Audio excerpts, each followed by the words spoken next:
So, you say you want a chicken bacon ranch sandwich. Well, you got to start with good ingredients.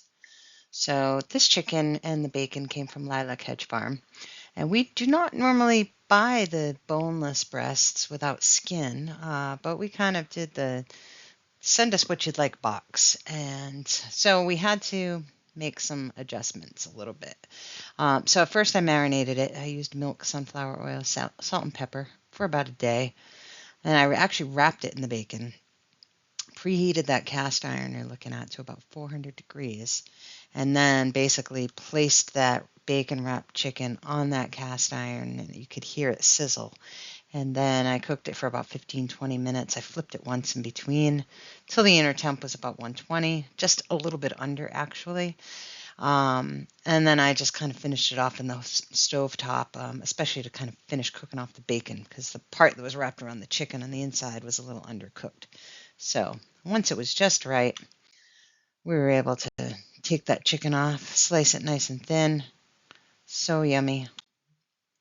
And of course, for a good sandwich, you need some good bread. So we went over to Birch Tree Bread Company here in Worcester, got ourselves a little country loaf. And of course, every sandwich has a really good sauce. So this, what we're looking at right here, is not your standard ranch dressing, although it tastes a little bit like ranch. This is the famous Sun-Drop creamy onion dressing.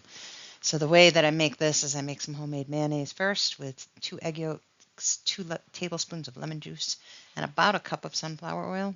So when you're making mayo in the food processor, you're going to blend the egg yolks and the lemon juice, and then we slowly pour the sunflower oil in until it gets to the thickness you want. And for this, I like to really nice, as thick as I can get the mayonnaise, because I'm going to be adding yogurt afterwards. That's going to thin it out.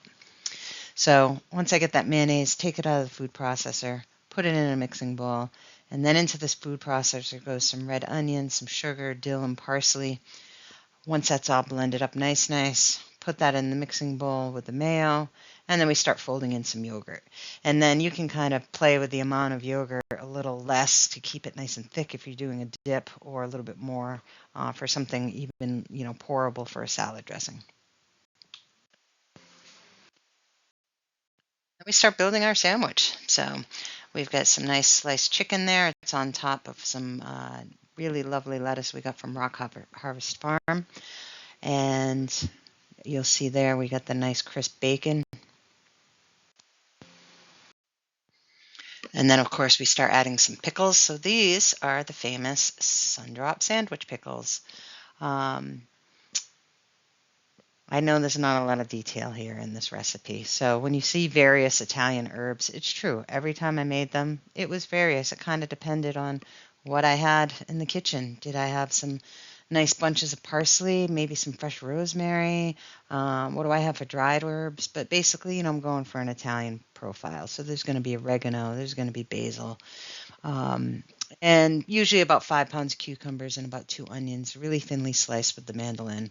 Put that all in a container, and then I boil up some brine separately, so you can see the proportions there: apple cider vinegar, water, and salt.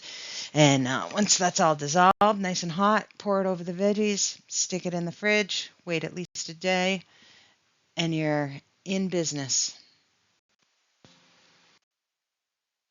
So then we started layering in some tomatoes, and these tomatoes were some beautiful cherry tomatoes, again from Rock Harvest Farm.